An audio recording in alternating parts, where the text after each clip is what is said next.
L'utilisation irresponsable de produits chimiques dans le coton et dans l'orpaillage occasionne des pertes de 15,1 milliards de francs CFA par an au Burkina Faso. Les produits chimiques sont en croissance continue.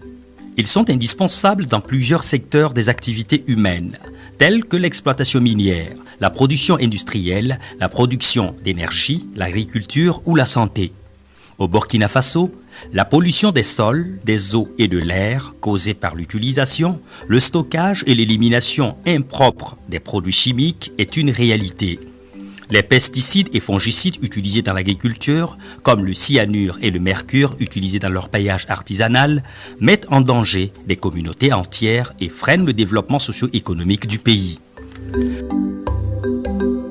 Le Burkina Faso connaît une activité d'orpaillage florissante. Près de 700 000 familles burkinabais vivent des retombées de l'or, qui a dévancé le coton comme principal produit d'exportation. Malgré ses avantages pour l'économie du pays et les populations, l'orpaillage artisanal est à la base de nombreux problèmes. L'utilisation anarchique du cyanure et du mercure pour amalgamer et capter l'or qui se trouve dans les minerais a pris des proportions dangereuses.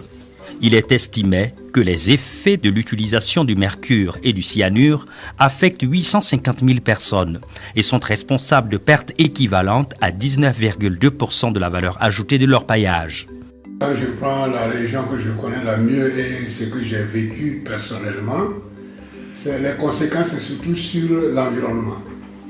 Et j'ai constaté dans certaines zones une forte mortalité d'animaux qui ont surpris les gens parce qu'on ne savait pas de quoi il s'agissait, surtout les animaux domestiques, mais aussi les poissons et les animaux aquatiques, dont les poissons notamment.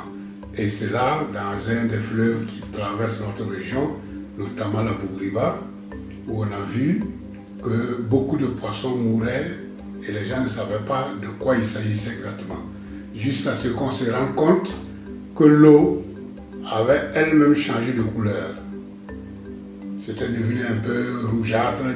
Malheureusement, les épisodes comme ceux vécus à Gombousgou, où des populations sont intoxiquées après avoir bu de l'eau contaminée, ou encore comme à Warweogo, où des orpailleurs avaient utilisé du cyanure tout au long du fleuve Ouaré entre le Burkina et le Ghana, sont des épisodes malheureusement encore trop courants. Endommagement de l'ADN et des chromosomes, ou encore de la fonction cérébrale et des capacités d'apprentissage, tels sont certains effets du mercure sur la santé humaine.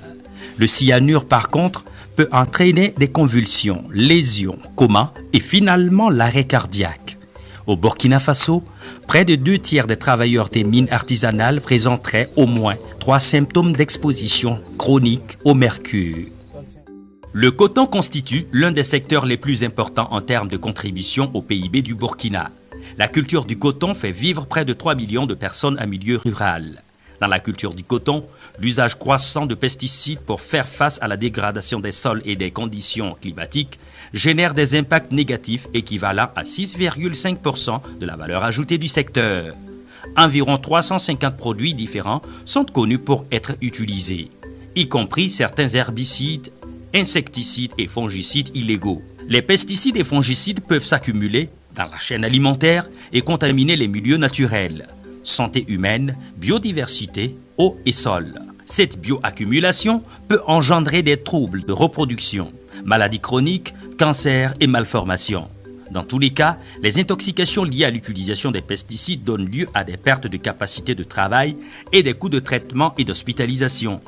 Une étude sur l'utilisation des pesticides au Burkina Faso montre que plus de 46% des travailleurs interrogés ont souffert de symptômes d'intoxication, soit plus de 1630 millions de journées de travail perdues par an. L'initiative Pauvreté et Environnement a estimé le coût de l'inaction dans la gestion des produits chimiques dans le secteur du coton et dans l'orpaillage artisanal à 4,2 milliards de francs CFA par an, soit 9,3 millions de dollars US pour la production du coton et 10,9 milliards de francs CFA par an, soit 24,2 millions de dollars US pour l'orpaillage. Ces coûts ne sont pas pris en charge ni par les fabricants ni par les autres acteurs de la chaîne d'approvisionnement. Ils sont supportés par les victimes et les systèmes de protection sociale. Les coûts liées à la santé dans le cadre de l'utilisation et de la manipulation des produits chimiques, notamment les pesticides, mais aussi les produits chimiques utilisés dans l'orpaillage, cyanure, mercure, ne sont pas internalisés par les sociétés industrielles, les sociétés minières, mais ce sont plutôt le gouvernement et les populations, surtout les communautés riveraines, qui supportent ce coût financier. Les dommages environnementaux relevés peuvent être évités par une meilleure gestion des produits chimiques et un renforcement des contrôles des obligations légales existantes, ainsi qu'une amélioration de la formation des producteurs et des orpailleurs, des individus en contact direct avec les substances chimiques et par une utilisation systématique de technologies plus propres.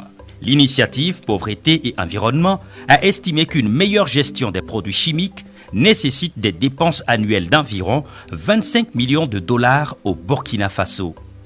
Pour les deux secteurs, le coût de l'action est significativement inférieur au coût de l'inaction. Il est donc très rentable du point de vue économique d'initier des actions de rémédiation qui sont fondamentales au bien-être des générations actuelles et futures de Burkinabés.